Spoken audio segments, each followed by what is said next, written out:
Assalamualaikum warahmatullahi wabarakatuh.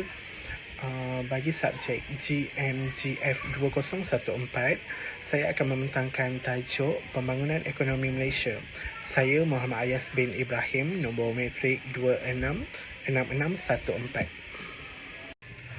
Untuk pengenalan, ekonomi pada amnya dikatakan beroperasi pada kadar pertumbuhan yang mampan apabila perkembangan pada kapasiti penuh dalam keadaan harga kekal rendah dan stabil. Tahap keluaran ini dikenali sebagai keluaran potensi dan merupakan salah satu faktor penting yang diambil kira oleh bank-bank pusat untuk merumuskan dasar monetari bagi mencapai mandat mereka. Terdapat sekurang-kurangnya dua faktor keluaran potensi yang perlu diberikan perhatian. Yang pertama, jangka pendek. Jurang keluaran berbeza, keluaran sebenar dengan keluaran potensi. Yang kedua, keluaran potensi mencerminkan tahap maksimum keluaran. Seterusnya, sejarah perkembangan ekonomi. Sebelum mencapai kemerdekaan, ekonomi Malaysia banyak dipengaruhi oleh penjajah yang membuat pelbagai langkah bagi memperbaiki dan mengembangkan ekonomi negara.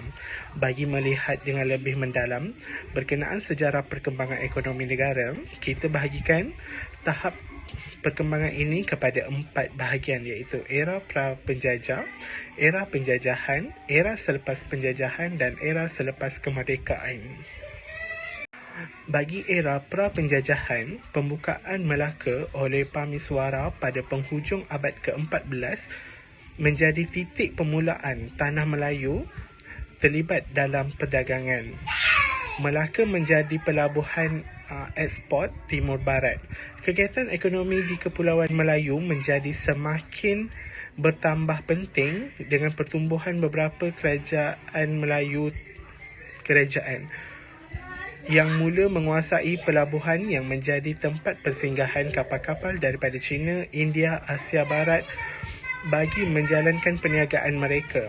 Kemajuan yang dikecapi oleh kerajaan Melaka ketika itu menimbulkan minat kepada negara barat bagi menguasai perdagangan sehingga akhirnya kerajaan Melaka dijajah oleh kuasa-kuasa barat seperti Portugis, Belanda dan Inggeris.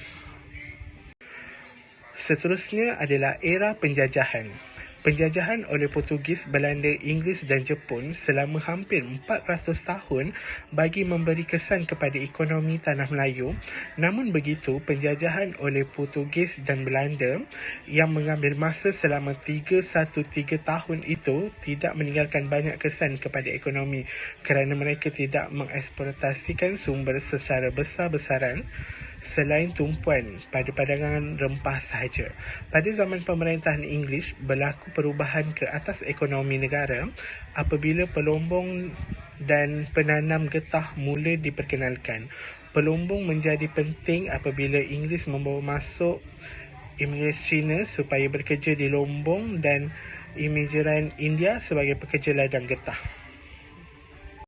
Seterusnya, era kemerdekaan. Pada era ini, kerajaan mula memperkenalkan rancangan pembangunan yang terancang dan teratur yang dipanggil Rancangan Pembangunan Ekonomi RPE1 atau Rancangan Malaysia Pertama pada tahun 1956-1960. Pada tahun 1961, Rancangan Pembangunan Ekonomi 2 RPE2 pula dilancarkan. Kedua-dua REP hanya memberi tumpuan kepada sektor pertanian yang menjadi tunjang ekonomi Malaysia pada ketika itu. Seterusnya, era baru kini. Peristiwa hitam 13 Mei 1969 memberikan kesan yang mendadak pada ekonomi Malaysia. Rusuhan kaum yang berlaku ketika itu dipercayai akibat daripada wujudnya ketidakseimbangan dalam banyak aspek, terutamanya ekonomi antara kaum Bumiputera dan bukan Bumiputera. Akibat daripada itu, beberapa dasar dilancarkan oleh kerajaan bermula daripada dasar ekonomi baru, dasar pembangunan nasional dan kini dasar perindustrian negara, dasar pertanian negara, dasar Pensyarikatan Malaysia, dasar perswastaan dan lain-lain lagi dasar. Seterusnya adalah ciri-ciri ekonomi. Yang pertama, kepesatan infrastruktur. Penyediaan infrastruktur berkait rapat dengan aktiviti ekonomi negara. Pembinaan jalan kereta api adalah salah satu kemudahan yang dibina bagi memudahkan pengantaran barang-barang dengan teratur. Seterusnya, kegiatan pelombongan. Kegiatan pelombongan khususnya biji timah bermula sebelum British menjajah Tanah Melayu. Pelombongan ini adalah perusahaan tertua di Tanah Melayu. Seterusnya, perusahaan getah.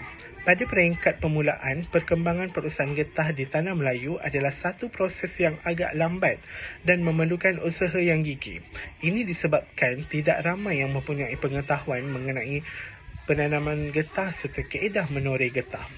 Seterusnya, ekonomi dualism.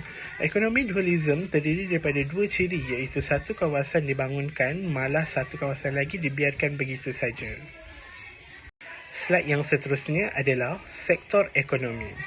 Aktiviti ekonomi Malaysia terdiri daripada pelbagai sektor yang dibahagikan kepada tiga bahagian, iaitu sektor pertama, kedua dan ketiga. Pembahagian sektor ini adalah berdasarkan bentuk aktiviti yang terlibat. Setiap satu daripada tiga sektor ekonomi tersebut melibatkan asas kegiatan serta keluaran yang berbeza.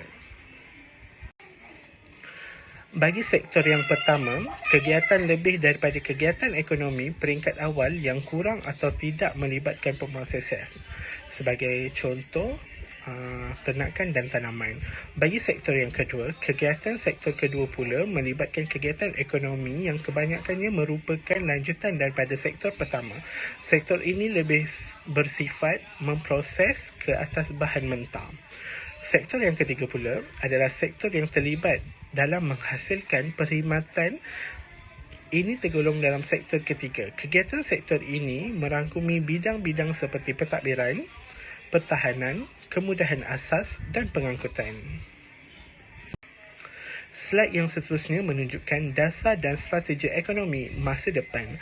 Rancangan Malaysia ke-8 RMK8 2001 hingga 2005 telah menggariskan dasar dan strategi bagi mencapai pertumbuhan yang mampan berdasarkan daya tahan dan daya saing yang lebih ukuh selaras dengan prinsip dasar wawasan negara.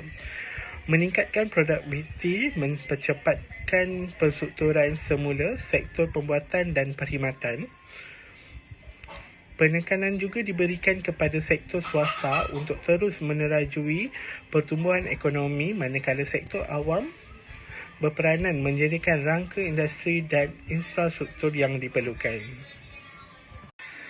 Seterusnya adalah penutup. Sejak pembentukan Malaysia pada tahun 1963, potensi ekonomi Malaysia telah menjadi salah satu yang terbaik di Asia.